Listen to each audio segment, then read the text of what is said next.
En un pequeño pueblo de México, había una casa en la que nadie quería entrar. Una madre vivía allí, junto a 3 hijos que un día desaparecieron sin dejar rastro. Los vecinos juraban escuchar sus llantos en la noche, y en el patio trasero, la tierra siempre parecía removida, como si escondiera un secreto imposible de nombrar. Esta es la historia de Rosa, la madre que enterró vivos a sus 3 hijos. Una historia que no solo marcó a una familia, sino que convirtió a todo un pueblo en prisionero del miedo. La casa de Rosa se erguía en las afueras de un pequeño poblado olvidado por el tiempo. No aparecía en los mapas más recientes, y los autobuses que pasaban por la carretera principal solían acelerar un poco cuando llegaban a esa curva, como si la sola visión de las paredes desconchadas y el jardín marchito bastara para incomodar a los conductores. Era una construcción de un solo piso, con techo de lámina oxidada, muros amarillentos y ventanas siempre cubiertas por cortinas pesadas. A simple vista, parecía una casa cualquiera, quizá la morada de una familia pobre, sin mayores recursos. Pero para quienes vivían alrededor, esa casa guardaba un secreto tan espeso como la niebla que descendía cada amanecer desde los cerros. Rosa vivía allí con sus 3 hijos: Tomás, de 8 años, Mariana, de 6, y el pequeño Javier, apenas de 4. Nadie sabía con certeza quién era el padre. Se decía que un hombre había compartido techo con ella durante algunos años, pero una mañana desapareció sin dejar rastro, del mismo modo en que más tarde lo harían los niños. Rosa nunca habló de él, y cuando alguien osaba preguntar, sus labios temblaban y sus ojos se volvían fríos, como si una sombra interna la cubriera por completo. En el mercado, Rosa vendía ocasionalmente verduras marchitas y algunas gallinas viejas. No hablaba mucho con la gente.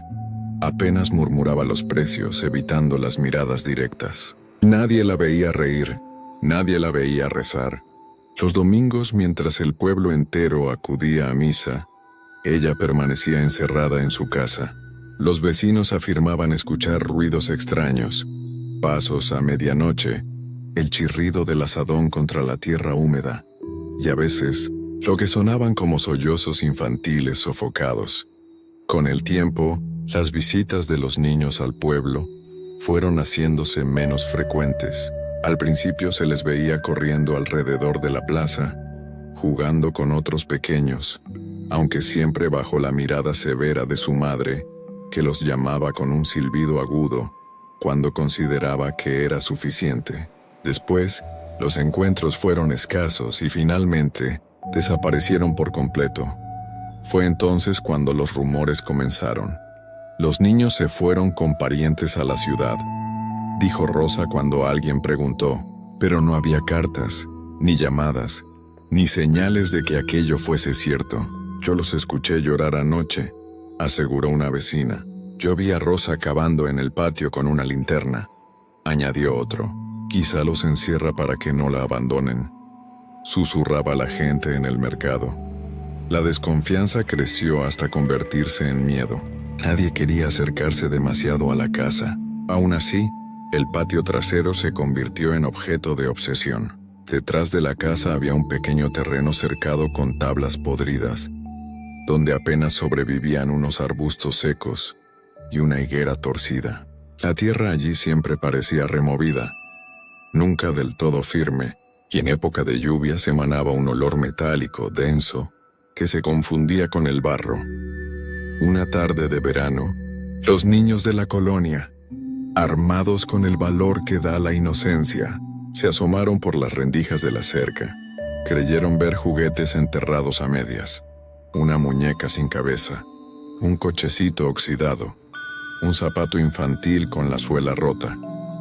Juraron también haber escuchado un golpe suave, como si alguien desde abajo tocara la madera de un ataúd. Corrieron despavoridos y nunca más se acercaron. El silencio del patio se volvió insoportable. Era un silencio distinto, cargado de algo vivo, algo que respiraba bajo la tierra. Los perros del vecindario se negaban a pasar frente a la casa. Ladraban, gruñían y tiraban de la correa hasta escapar. Los pájaros no se posaban en la higuera, y las gallinas que Rosa criaba solían aparecer muertas sin explicación. Los adultos intentaban racionalizar lo que ocurría. Quizá Rosa sufre de la cabeza, decían algunos. Tal vez los niños realmente se fueron con su padre, insistían otros, pero nadie podía ignorar las señales. El patio era un recordatorio constante de lo que faltaba. Risas infantiles, voces inocentes, movimiento. Una noche particularmente oscura, la vecina más anciana, doña Eulalia, aseguró haber visto a Rosa arrodillada en el patio, sus manos hundidas en la tierra. La luna iluminaba apenas su silueta, y parecía que hablaba en voz baja como si arrullara a alguien bajo el suelo. «Les canta», susurró doña Eulalia. «Les canta como si todavía estuvieran ahí». Cuando corrió la voz de aquella visión, el pueblo entero quedó dividido entre el horror y la compasión. Algunos querían denunciarla de inmediato a la policía. Otros, convencidos de que se trataba de una mujer rota por el abandono, preferían callar. Sin embargo, algo era seguro. El patio trasero de Rosa guardaba un secreto, y ese secreto comenzaba a devorar la tranquilidad de todos.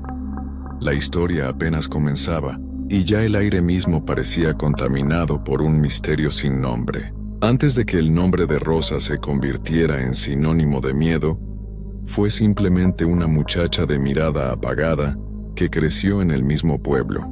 Su infancia no estuvo marcada por juegos ni risas, sino por silencios prolongados y la severidad de un padre alcohólico.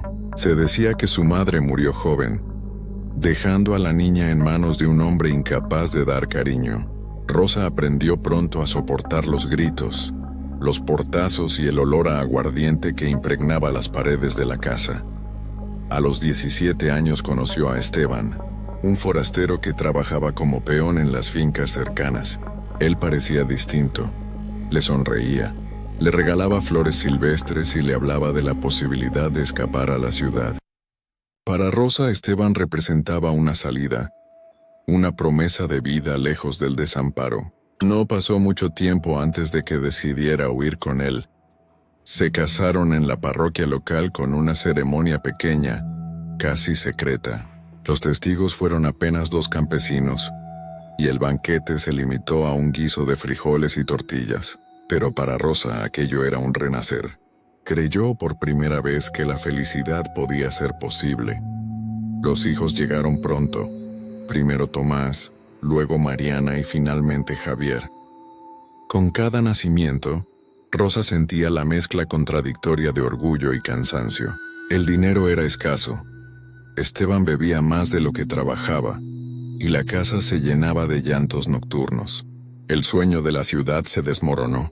En lugar de escapar, quedaron atrapados en la misma tierra de siempre. El amor que Rosa sentía por sus hijos estaba teñido de sombras. Había días en que los abrazaba con ternura. Peinaba el cabello de Mariana o contaba historias improvisadas para que Tomás conciliara el sueño. Pero había otros días, demasiados, en los que el resentimiento la consumía. Veía en sus rostros el reflejo de su fracaso, la confirmación de que nunca sería libre. Esteban desapareció una madrugada de invierno. Algunos aseguraron que se marchó con otra mujer, otros que murió en una riña de cantina, y su cuerpo jamás fue reclamado. Rosa nunca lo aclaró, solo se sabe que desde entonces su carácter se volvió más duro. Criar sola a 3 niños en un pueblo que ya la miraba con desconfianza, la convirtió en una figura aislada, una madre marcada por el abandono. El único vestigio de aquellos años felices fue una fotografía familiar. Se tomó en una feria del pueblo, cuando Javier apenas comenzaba a caminar. En la imagen Rosa aparece sentada, con expresión rígida mientras los 3 niños la rodean. Tomás sostiene un globo que parece a punto de reventar. Mariana muestra una sonrisa forzada, y Javier, aún en pañales, llora desconsoladamente. La mirada de Rosa es lo que más inquieta. No es de ternura, ni de orgullo, sino de agotamiento y rabia contenida. Con el paso del tiempo, esa foto quedó colgada en la sala principal de la casa. Los pocos visitantes que entraban no podían evitar detenerse frente a ella. Algunos decían que los ojos de los niños parecían seguirlos, que sus gestos infantiles ocultaban una súplica silenciosa. La foto también se convirtió en un objeto de culto para Rosa. Cada noche, antes de dormir, limpiaba el vidrio con un paño y murmuraba palabras inaudibles frente a ella. Cuando alguien le preguntaba por los hijos, señalaba el retrato como si aún fueran parte de la vida cotidiana. Una vecina recordó que, poco antes de la desaparición de los niños, vio a Rosa sosteniendo la foto entre sus manos, llorando en silencio. «No puedo dejar que se vayan», dijo en un susurro que heló la sangre de quien la escuchó. Desde entonces, el retrato se convirtió en una sombra más de la casa. Tras la desaparición de los pequeños, algunos juraron ver cómo las sonrisas de los niños en la foto se desdibujaban lentamente, como si el papel mismo absorbiera la tragedia. El retrato familiar no era solo una imagen congelada en el tiempo, era un espejo deformado de lo que Rosa había perdido, de lo que tal vez había decidido ocultar bajo tierra. En un pueblo pequeño, los secretos rara vez permanecen ocultos, pero los rumores, esos sí se multiplican como la maleza. Y en torno a Rosa y su casa, los rumores crecieron hasta volverse más fuertes que cualquier verdad comprobable. Todo comenzó con comentarios al pasar, frases lanzadas en el mercado. «Hace semanas que no veo a Tomás. ¿Y la niña Mariana? Siempre jugaba con la mía. El pequeño Javier no ha vuelto a la escuela». Al principio, las excusas de Rosa parecían suficientes, que los niños estaban enfermos, que los había enviado con familiares, que necesitaban descanso. Pero los vecinos comenzaron a notar contradicciones. Una vez decía que estaban en Guadalajara, otra que habían ido con una tía en Puebla. Nadie, sin embargo, podía confirmar la existencia de esos parientes. Doña Eulalia, la más vieja del barrio, fue la primera en hablar con voz temblorosa. «Los niños nunca salieron de esa casa. Yo los escuché. Lloraban en la noche, como si la tierra misma se quejara». Otros vecinos se unieron a la sospecha. Un joven afirmó haber visto a Rosa en el patio trasero, cavando con desesperación bajo la luz de una lámpara de aceite. Una mujer juró que escuchó risas infantiles apagadas justo cuando pasaba frente a la cerca, y no faltaron quienes aseguraban haber visto sombras pequeñas moviéndose detrás de las cortinas, mucho después de que Rosa insistiera en que sus hijos ya no vivían allí. Las versiones se multiplicaban. Que Rosa los mantenía encerrados en un sótano secreto, que los había vendido a una familia rica en la capital, que practicaba rituales oscuros con ellos, que los había enterrado vivos para que nunca la abandonaran. Nadie sabía qué creer, pero todos repetían las historias, añadiendo detalles que quizá nunca existieron. En las noches el aire del pueblo se llenaba de susurros y los niños eran advertidos. «No pases cerca de la casa de Rosa. Si escuchas que alguien te llama desde el patio, no respondas. Nunca aceptes un dulce de esa mujer». La desconfianza se convirtió en miedo. En el mercado, Rosa sentía las miradas clavadas en su espalda. Las madres alejaban a sus hijos cuando ella se acercaba. Los hombres murmuraban entre dientes. Nadie la confrontaba directamente, pero todos la juzgaban en silencio. Con el tiempo, la situación alcanzó un punto insostenible. Una tarde, un grupo de vecinos se reunió frente a la iglesia discutiendo con el sacerdote y con las autoridades locales. «Tenemos que investigar», dijo un hombre con la voz quebrada. «Esos niños no pudieron desaparecer sin más». «¿Y si entramos a la fuerza?», propuso otro. El cura levantó la mano. «No podemos actuar basándonos solo en rumores. Pero algo extraño ocurre en esa casa, y lo sabéis». Los rumores se transformaron en una verdad colectiva. Ya no importaba la ausencia de pruebas. La gente estaba convencida de que los niños habían muerto y que el patio trasero era su tumba. Por las noches, las voces parecían más intensas. Había quien decía escuchar susurros saliendo de la tierra. Voces infantiles que repetían palabras incomprensibles. Una mujer embarazada, que vivía en la casa de al lado, juró que sentía movimientos bajo el suelo cuando caminaba cerca de la cerca. A partir de ese momento, nadie volvió a dudar. La casa de Rosa estaba maldita. El rumor se había convertido en certeza y el miedo en condena. Rosa, aislada y cada vez más sombría, parecía alimentarse de aquel silencio hostil, como si supiera que todos hablaban de ella y sin embargo no le importara. O tal vez, porque había algo en aquel patio que le daba la razón. Cuando las sospechas se volvieron insoportables, los vecinos decidieron acudir a la policía local. Era una comisaría pequeña, apenas 3 agentes mal pagados y un comandante que pasaba más tiempo en la cantina que en su oficina. La primera denuncia fue presentada por doña Eulalia, la anciana que afirmaba haber escuchado llantos en el patio trasero. Con voz temblorosa, contó lo que había visto. Rosa cavando en la tierra de noche, hablando sola, como si arrullara a alguien enterrado allí. Los oficiales tomaron nota con desgano. «Son imaginaciones de una vieja», murmuró uno, cerrando la libreta sin siquiera firmar. Días después, otra vecina llevó la misma inquietud. Los niños de Rosa no aparecían en la escuela, no se les veía en la plaza ni en la iglesia. El policía de guardia sonrió con sorna. Seguramente la señora los mandó con parientes a otra ciudad. No es un crimen mudarse. La actitud de la autoridad era clara. No querían involucrarse. El pueblo tenía fama de inventar leyendas, y las desapariciones siempre terminaban envueltas en superstición.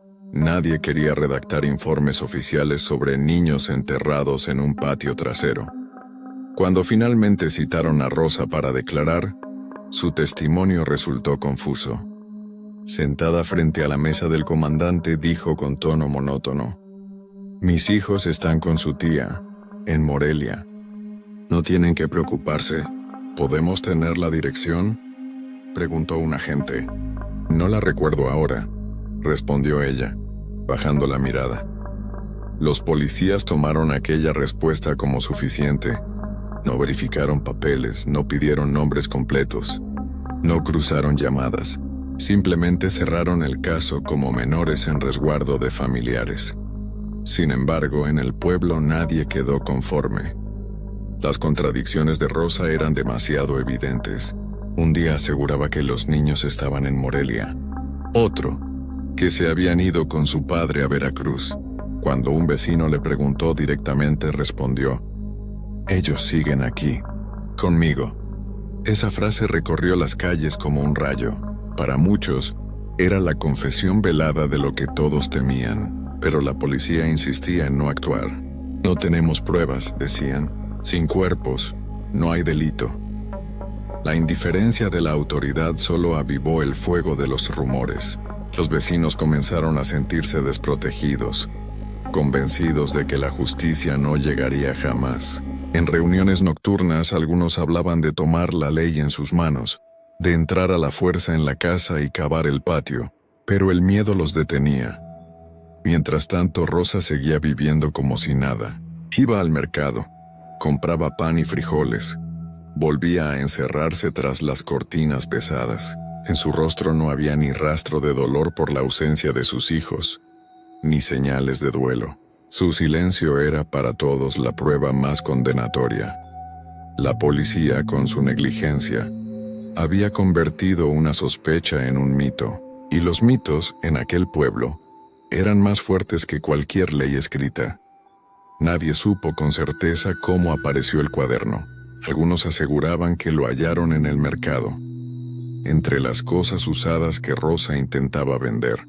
Otros afirmaban que fue doña Eulalia, la vecina, quien lo recogió de la basura, convencida de que contenía algo más que simples cuentas domésticas. Lo cierto es que de repente, El pueblo entero hablaba del diario secreto de Rosa. Era un cuaderno escolar, de tapas azules, con las esquinas mordidas por la humedad. En la portada, apenas legible, un nombre escrito con letra infantil, Mariana. ¿Pertenecía a la niña y Rosa lo reutilizó? ¿O era un cuaderno que Rosa había tomado prestado de sus hijos? Esa duda nunca se resolvió. Lo que sí quedó claro fue el contenido. Entre páginas manchadas de tierra y tinta corrida, se leían frases sueltas, pensamientos que parecían más alucinaciones que confesiones. Ellos me miran incluso cuando duermen. Los tres respiran igual, como si fueran un solo cuerpo. No quiero que me dejen.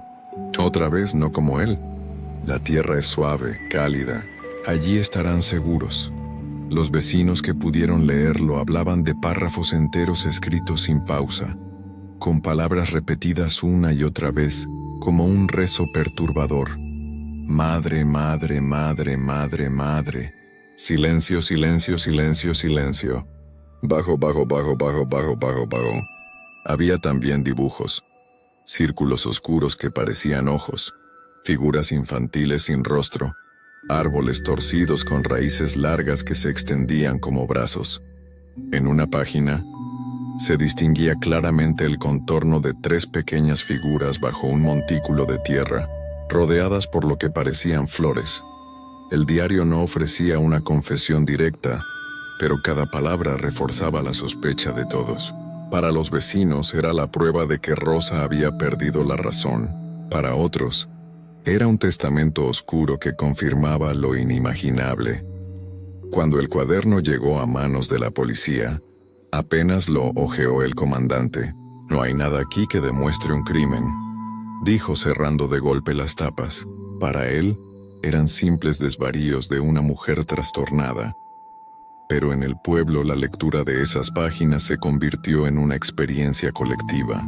Algunos aseguraban que al pasar la mano sobre el papel, se sentía un frío extraño, como si las palabras mismas hubieran absorbido la desesperación de los niños. Otros juraron que al leer en voz alta las frases, escucharon un eco infantil detrás de ellos, aunque estuvieran solos. La noticia del diario se extendió más allá del pueblo. Llegaron curiosos de localidades vecinas, reporteros ávidos de morbo, incluso estudiantes de psicología buscando material de estudio. Todos querían ver con sus propios ojos las páginas manchadas de tinta y tierra. Rosa nunca negó que el cuaderno fuese suyo.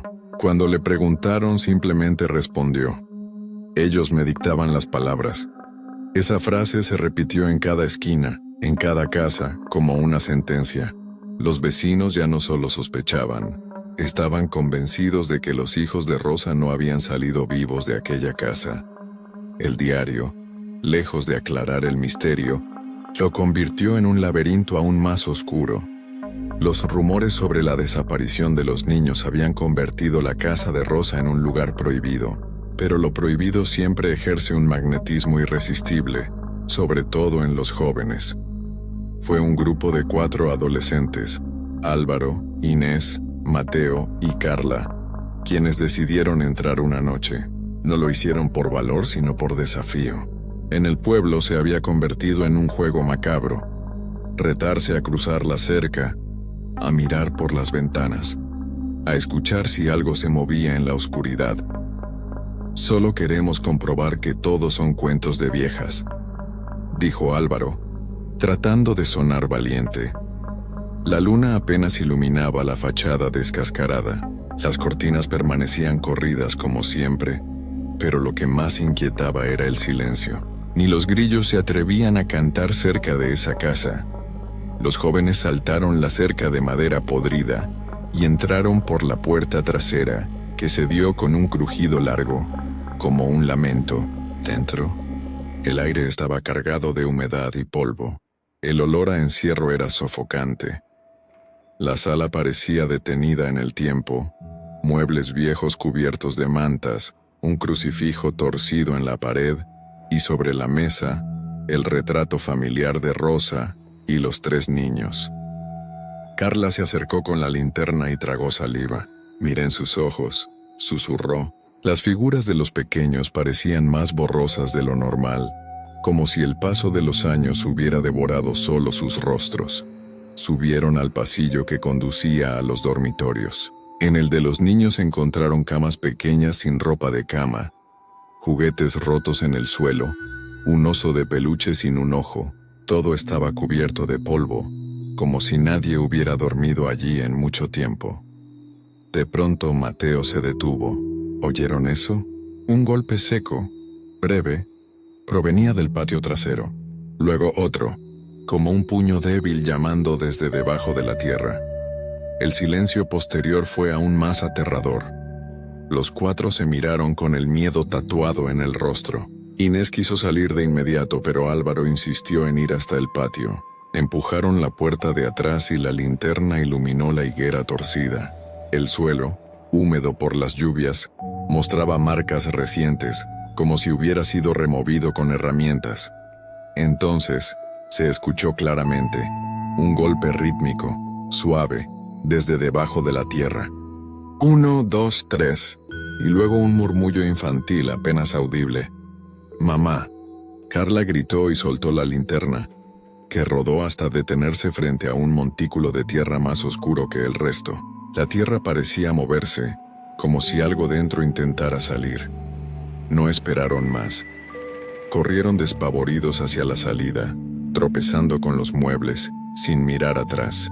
No pararon hasta llegar a la plaza del pueblo, jadeando con lágrimas en los ojos.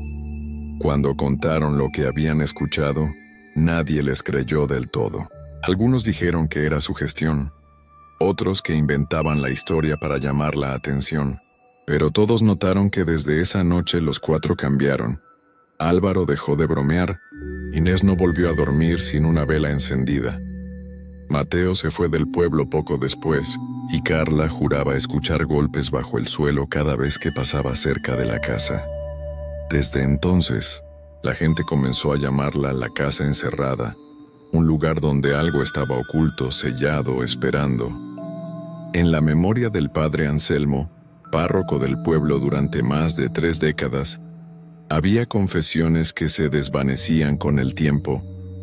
Pecados veniales, discusiones familiares, pequeños robos de mercado. Pero también había confesiones imposibles de olvidar. La de Rosa fue una de ellas.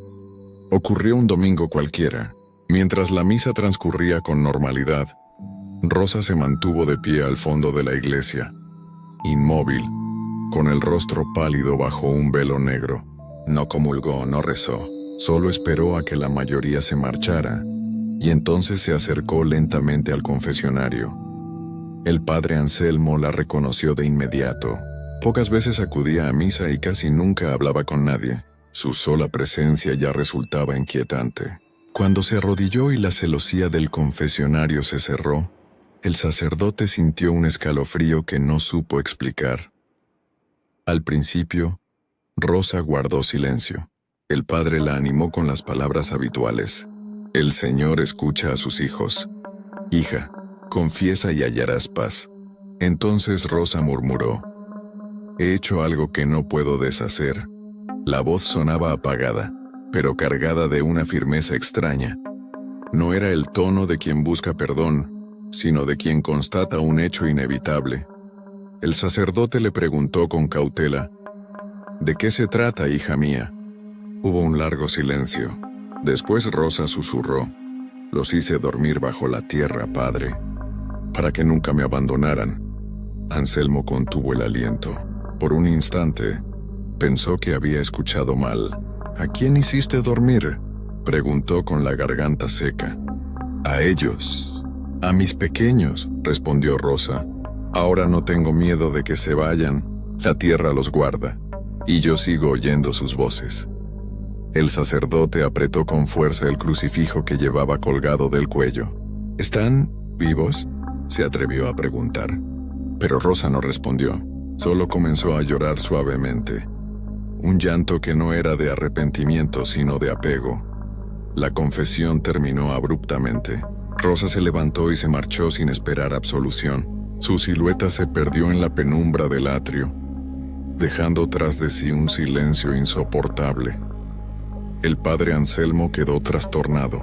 Sabía que estaba atado por el secreto de confesión. No podía repetir palabra alguna bajo pena de excomunión. Sin embargo, aquella noche no pudo dormir. Escuchaba en su mente las frases de Rosa, repetidas como un eco. Los hice dormir bajo la tierra, para que nunca me abandonaran. Con los días, la inquietud creció. Durante las misas, al mirar hacia las primeras bancas vacías, creía ver a 3 niños sentados, observándolo en silencio. Cuando alzaba la hostia, sentía risas infantiles en los rincones de la iglesia. Nadie más las oía. Solo él. Tiempo después, cuando las sospechas contra Rosa se hicieron públicas, Anselmo supo que no era imaginación. La confesión había sido real, pero jamás la reveló oficialmente.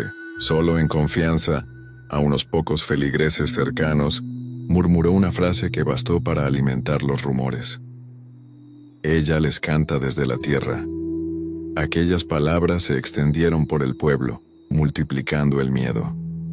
Para los vecinos, si hasta el sacerdote parecía confirmar sus sospechas, entonces no quedaba duda.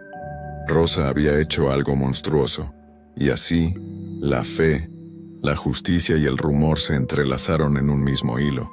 Un secreto confesado a medias que, más que aliviar culpas, terminó condenando para siempre a una madre y a su patio trasero. El rumor se había vuelto insoportable. Nadie podía vivir tranquilo mientras el patio de Rosa permaneciera intacto, con su tierra removida y ese olor metálico que se hacía más fuerte tras la lluvia.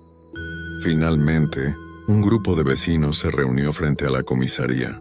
Golpearon las puertas, exigieron respuestas, clamaron por acción. Si ustedes no cavan, lo haremos nosotros, gritó un hombre con los puños cerrados. Allí están los niños y todos lo sabemos, añadió otra mujer con lágrimas en los ojos. La presión fue tal que el comandante, cansado y acorralado, accedió. El 17 de septiembre de aquel año, quedó registrado en los archivos locales como el día de las excavaciones del patio trasero. La mañana era gris, con nubes bajas y una brisa helada que parecía presagiar tormenta. 2 patrullas llegaron a la casa de Rosa, acompañadas de varios oficiales y una pala mecánica alquilada de mala gana. Detrás de ellos, medio pueblo se congregó como si asistiera a un espectáculo macabro. Nadie quería perderse el momento en que la verdad sería revelada. Rosa fue obligada a permanecer en el porche, vigilada por 2 agentes. No gritaba, no lloraba, solo observaba con una mueca indescifrable, como si supiera de antemano lo que iban a encontrar. Las primeras paladas levantaron la tierra húmeda. El silencio de la multitud era absoluto. Cada golpe de la pala contra el suelo resonaba como un latido. El olor se intensificó. Una mezcla de barro, mojo y algo más denso, difícil de nombrar. A poca profundidad, los trabajadores encontraron los primeros objetos. Un zapato infantil, pequeño, cubierto de barro seco. Una muñeca rota, sin cabeza, con un vestido de tela azul descolorida. Un camión de juguete oxidado, con una rueda desprendida. El murmullo de la multitud creció. Algunos se llevaron las manos a la boca, convencidos de que los cuerpos aparecerían en cualquier momento. Pero lo que salió después fue aún más extraño. Un frasco de vidrio enterrado a unos 30 centímetros de profundidad. Dentro había papeles arrugados cubiertos de símbolos dibujados con lápiz infantil. Círculos, cruces, palabras repetidas. Mamá, mamá, mamá. A medida que la excavación avanzaba, aparecieron más frascos.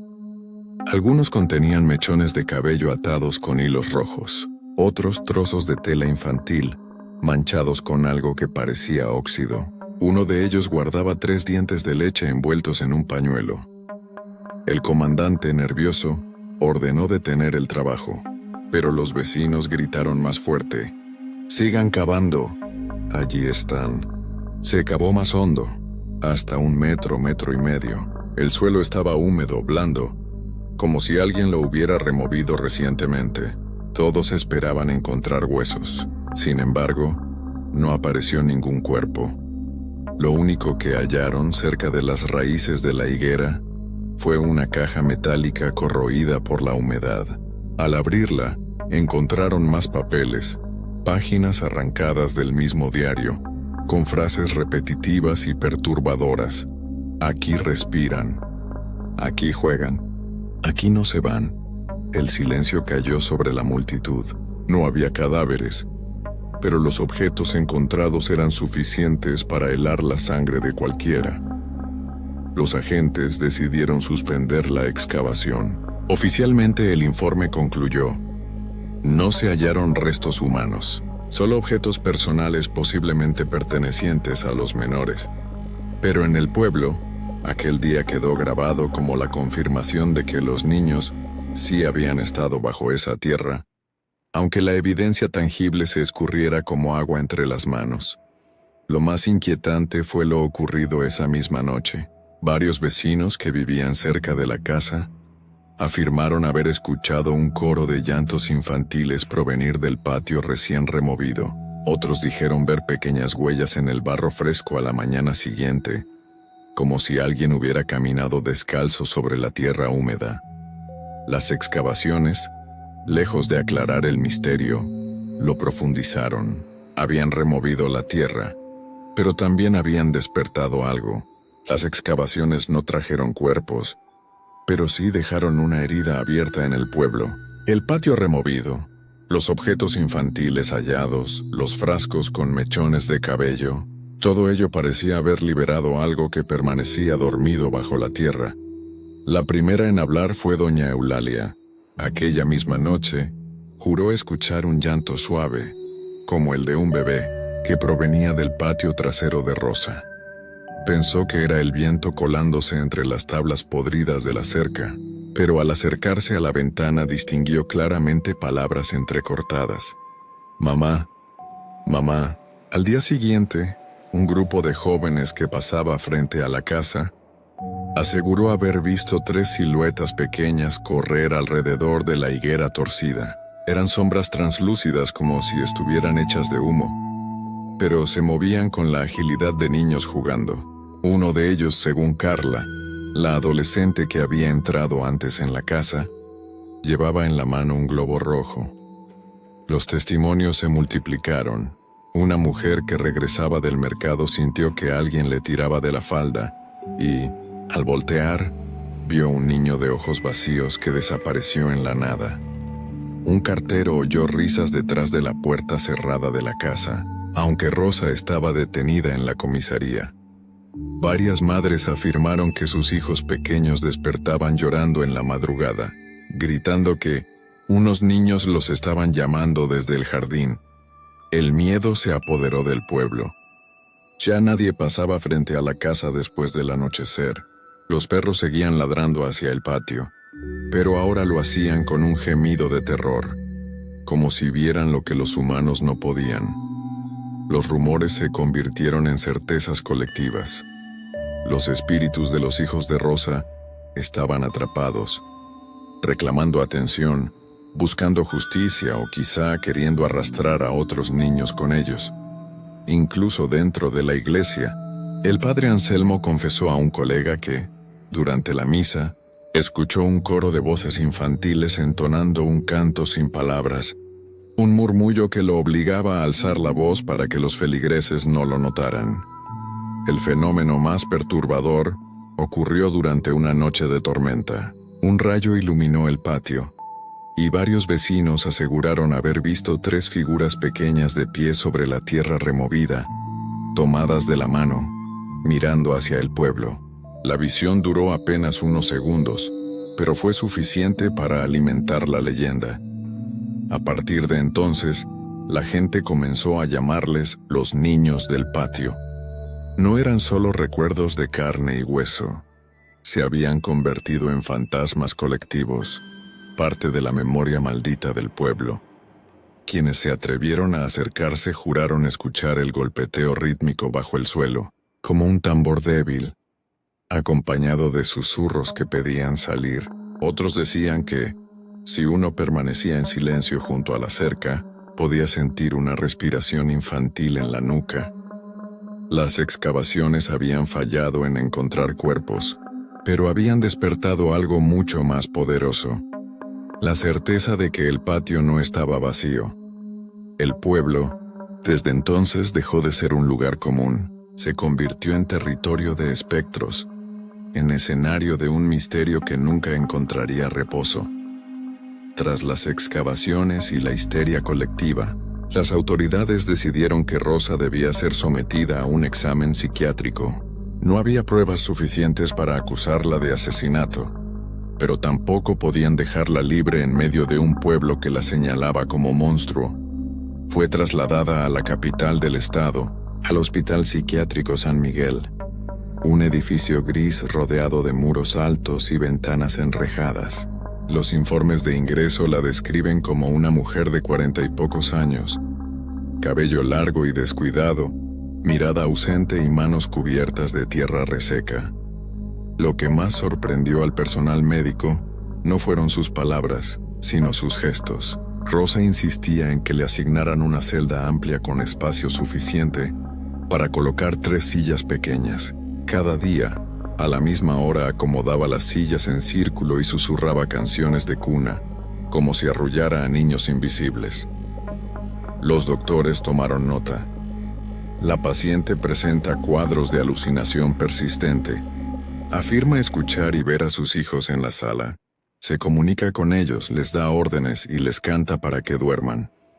En sus primeras entrevistas, Rosa repetía sin descanso: «Mis hijos siguen conmigo. Nunca me dejaron. Están aquí, ¿no los escuchan?». Un psiquiatra joven, intrigado, le preguntó: «¿Dónde están ahora, Rosa?». Ella sonrió con ternura y señaló el suelo. «Bajo mis pies, siempre bajo mis pies».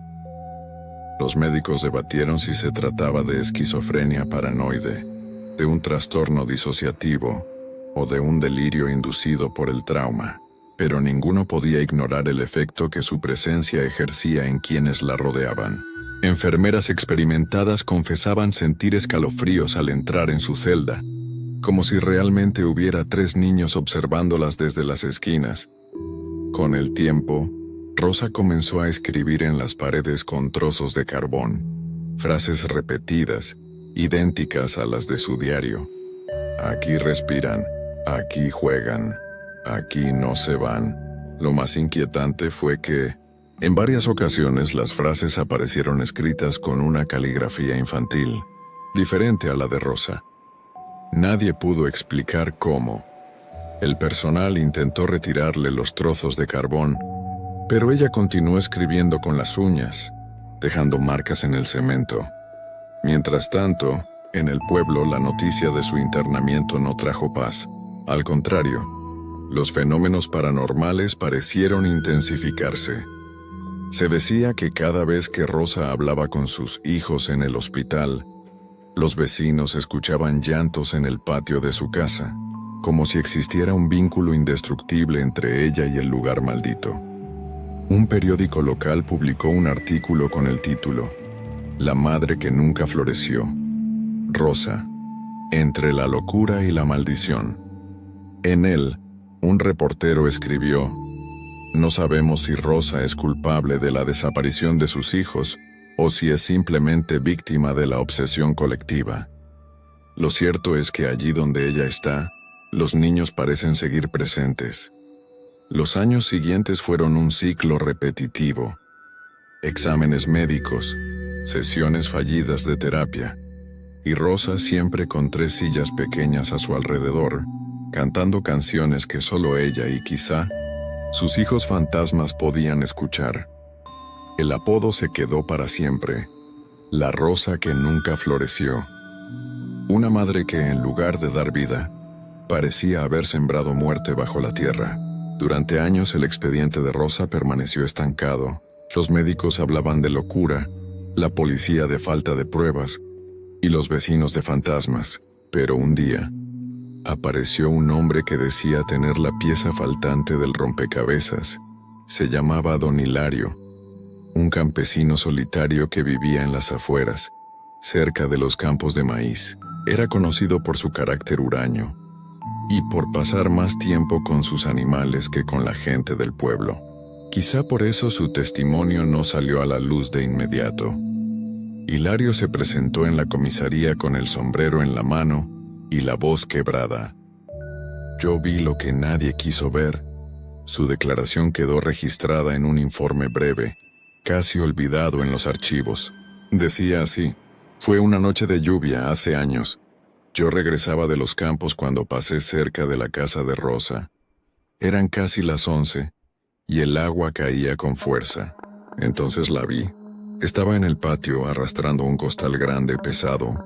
Lo sujetaba con ambas manos y el barro hacía difícil avanzar. Yo me detuve bajo un árbol y la observé. El costal se movía. Sí, señor, se movía, como si algo dentro golpeara o pataleara.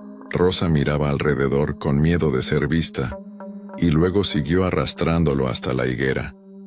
El oficial que tomó la declaración preguntó si podía estar confundido.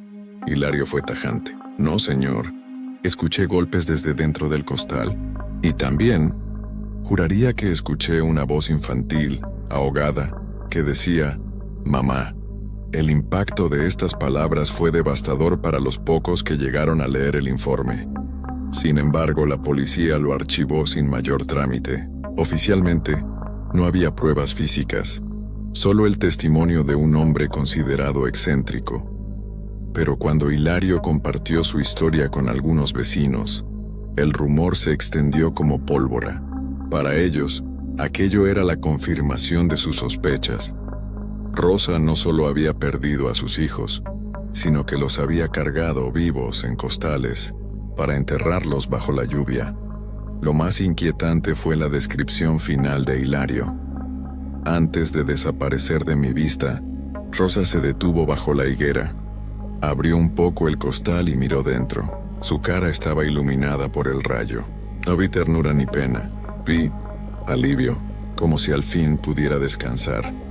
Esa imagen quedó grabada en la memoria del pueblo, aunque solo un hombre afirmaba haberla visto. Años después, muchos repetían la escena como si la hubieran presenciado ellos mismos, transformándola en parte del mito colectivo. El testimonio de don Hilario nunca llegó a los tribunales con el peso de una prueba. Fue como tantas cosas en esta historia, un eco olvidado, una verdad a medias, pero bastó para reforzar la maldición.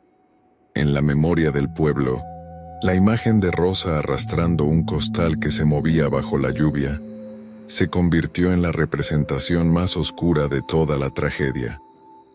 El juicio de Rosa comenzó una mañana nublada de noviembre. La sala del tribunal estaba abarrotada. Periodistas, vecinos, curiosos de pueblos cercanos.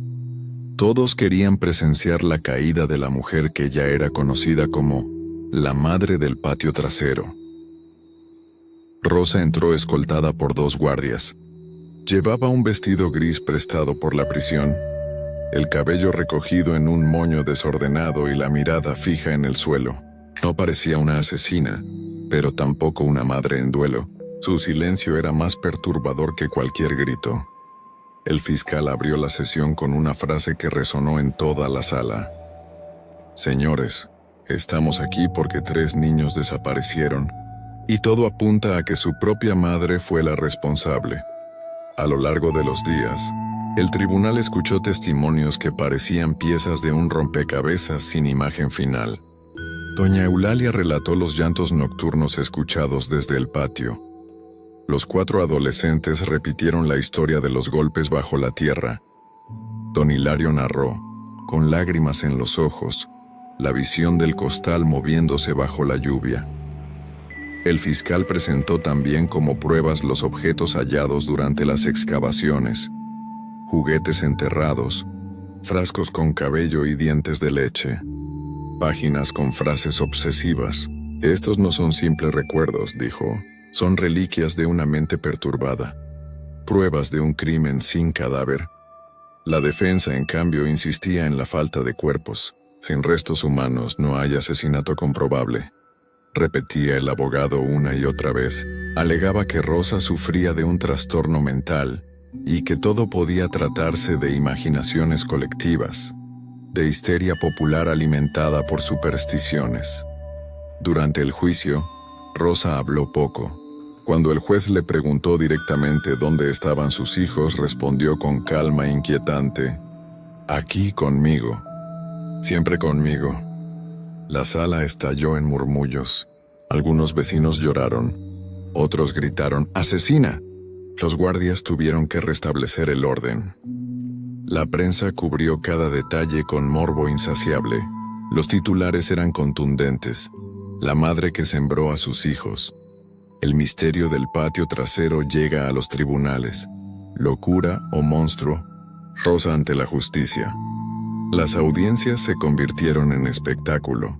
Afuera del tribunal, se vendían folletos con supuestas fotos de los niños y caricaturas de Rosa con una pala en la mano. El pueblo entero parecía haber olvidado que la verdad aún estaba lejos de ser probada. El juez, atrapado entre pruebas incompletas y una presión social insoportable, trató de mantener la imparcialidad, pero cada testigo, cada rumor, cada objeto desenterrado pesaba más que la ausencia de cadáveres. Al final, lo que se juzgaba no era solo a Rosa, sino al miedo colectivo de todo un pueblo. Ella se convirtió en el receptáculo de culpas, en la encarnación de una leyenda que ya nadie podía detener. Cuando el fiscal pronunció sus palabras finales, la sala entera guardó silencio. No tenemos cuerpos, pero tenemos una madre que nunca supo dar vida. Solo sepultura, señores. La justicia exige una condena. El último día del juicio llegó con un aire pesado, como si el cielo mismo aguardara la sentencia. La sala estaba llena a reventar. Curiosos, periodistas, vecinos que habían viajado desde el pueblo para presenciar el desenlace. Rosa entró con las manos esposadas, el rostro pálido y la mirada perdida. No mostró resistencia, tampoco miedo. Parecía flotar en una calma que perturbaba a todos. El juez leyó durante casi una hora los cargos, las pruebas, los testimonios. Reconoció las inconsistencias, la falta de cuerpos, la fragilidad de algunos relatos. Sin embargo, su voz se endureció al pronunciar la conclusión. Este tribunal, considerando la gravedad de los hechos, las pruebas circunstanciales y el peligro que representa la acusada, declara a Rosa culpable del asesinato de sus 3 hijos. La condena es cadena perpetua. Un murmullo recorrió la sala, seguido por aplausos de algunos y sollozos de otros. La prensa lo describió como un momento histórico. Una condena sin cadáveres, un fallo basado en el eco de la tierra. Rosa no lloró, no gritó, no pidió clemencia. Solo se levantó lentamente y dijo una frase que heló la sangre de todos los presentes. Ellos siguen conmigo. Nadie puede separarnos. Los guardias la sacaron de la sala mientras las cámaras de los periodistas capturaban cada gesto. Afuera, la multitud esperaba con carteles improvisados. Justicia para los niños. Monstruo del patio trasero. Algunos arrojaron piedras contra el vehículo que la trasladaba. El caso quedó archivado como condena sin cuerpos, un precedente legal que aún hoy sigue siendo discutido por juristas. Los informes oficiales señalaban: se presume muertos sin restos encontrados. Se dicta sentencia por evidencia circunstancial. En el pueblo la noticia no trajo alivio. Si bien muchos celebraron la condena, otros quedaron inquietos. La ausencia de los cuerpos era un agujero imposible de llenar. Algunos decían: ¿y si los niños aún viven en algún lugar? ¿Y si Rosa fue condenada por algo que nunca ocurrió? Las dudas no hicieron más que alimentar la leyenda. La condena, lejos de cerrar la herida, la abrió aún más. Con el tiempo, se comenzó a hablar de la condena inexplicable. No solo porque se dictó sin pruebas materiales, sino porque, desde la prisión donde Rosa cumpliría su cadena perpetua, los fenómenos paranormales en el pueblo no cesaron. Cada llanto escuchado en la madrugada, cada sombra infantil vista en el patio vacío, era interpretado como la confirmación de que los niños no descansaban. La sentencia no había resuelto nada. En la memoria colectiva, Rosa ya no era solo una mujer, ni siquiera una madre asesina. Era el símbolo de un misterio que ni la justicia ni la razón pudieron aclarar. Cuando Rosa fue enviada a prisión, la casa quedó vacía. Nadie quiso reclamarla. Nadie se atrevió a comprarla. Pasaron los meses, luego los años, y el edificio comenzó a deteriorarse. Las cortinas se pudrieron, las tablas de la cerca se cayeron. La higuera torcida extendió sus ramas como garras. Pronto, los vecinos empezaron a llamarla la casa maldita. Decían que, cada atardecer, se escuchaban risas infantiles provenientes del patio, seguidas de un silencio denso, como si alguien aguardara respuesta. Los primeros en atreverse a entrar fueron los niños del barrio. Formaban pequeños grupos y se desafiaban mutuamente. Si realmente eres valiente, entra hasta la sala y toca el retrato familiar. Si te quedas 5 minutos en el patio, escucharás sus voces. Algunos regresaban llorando, asegurando que una mano invisible les había jalado la ropa. Otros describían haber visto huellas pequeñas marcadas en el polvo, que desaparecían justo frente a la puerta trasera. Una tarde de verano, 3 adolescentes se atrevieron a pasar la noche en la casa, como prueba de valor. A la mañana siguiente, salieron desencajados, pálidos, jurando que durante la madrugada escucharon un coro de niños riendo y llorando al mismo tiempo. Uno de ellos dijo que vio a un niño parado frente a la cama improvisada donde dormían, con un globo rojo en la mano. El rumor creció hasta convertirse en leyenda urbana. La casa ya no era solo el escenario del crimen no resuelto.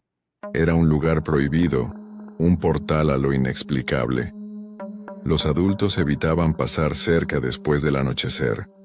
Algunos mudaron sus viviendas más lejos, incapaces de soportar el ambiente opresivo. Otros aseguraban que, al mirar por las ventanas rotas, podían distinguir siluetas pequeñas corriendo por el pasillo. Los más supersticiosos comenzaron a dejar ofrendas en la cerca: velas blancas, juguetes usados, flores marchitas. Creían que de algún modo, esos obsequios podían calmar a las almas de los niños. Con el tiempo, la prensa local comenzó a llamar a la vieja construcción la Casa del Llanto, porque siempre había alguien que afirmaba escuchar lamentos infantiles cuando pasaba cerca. Incluso visitantes de otros pueblos llegaban solo para contemplar el lugar.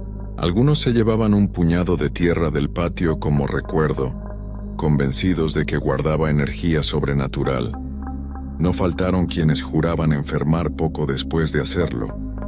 La casa, abandonada pero nunca vacía, se convirtió en un símbolo de advertencia. Un recordatorio de lo que sucede cuando la justicia falla y la memoria colectiva decide llenar los vacíos con fantasmas. En las noches de tormenta, los relámpagos iluminaban la higuera torcida y el patio abierto, y más de un testigo juraba ver 3 figuras de niños jugando bajo la lluvia, corriendo alrededor de los montículos de tierra. Y aunque todos sabían que nadie vivía allí, nadie podía negar que la casa seguía respirando. Una cosa era segura: aquella casa no era solo un edificio abandonado. Era un cuerpo vivo, alimentado por el miedo y el dolor de todo un pueblo. Rosa murió en prisión una madrugada de invierno. Tenía poco más de 50 años, aunque parecía de 70. Su cuerpo fue encontrado en la celda, sentada en el suelo, con la espalda recargada contra la pared y las manos extendidas hacia 3 sillas vacías. En sus labios había una ligera sonrisa, como si alguien hubiera acudido a buscarla en el último instante. En los registros del hospital penitenciario quedó escrito: la paciente fallece por paro cardiorrespiratorio. Últimas palabras: ya vienen. Ya vienen. Nadie reclamó su cuerpo. Fue enterrada en una fosa común, sin nombre, sin flores. Pero para el pueblo, su muerte no significó el fin de la historia, sino un nuevo comienzo. La casa, abandonada por décadas, se vino abajo poco a poco. El techo colapsó. Las paredes se agrietaron, la higuera torcida se secó. Sin embargo, los vecinos aseguraban que, incluso en ruinas, el lugar seguía vivo. Muchos afirmaban que, después de la muerte de Rosa, los fenómenos se intensificaron. Voces infantiles que se escuchaban a kilómetros de distancia en noches de luna llena. Sombras, pequeñas corriendo entre los escombros.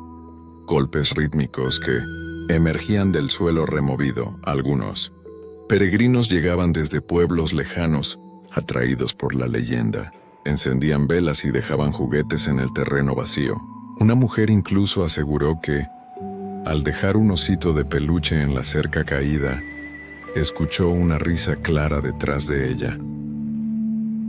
Con los años, la historia de Rosa se transmitió de generación en generación.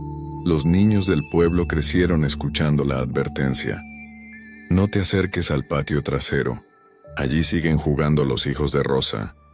El lugar se convirtió en mito, en símbolo de lo inexplicable, y aunque muchos intentaron racionalizarlo, decían que eran alucinaciones colectivas, que la culpa del pueblo había creado fantasmas.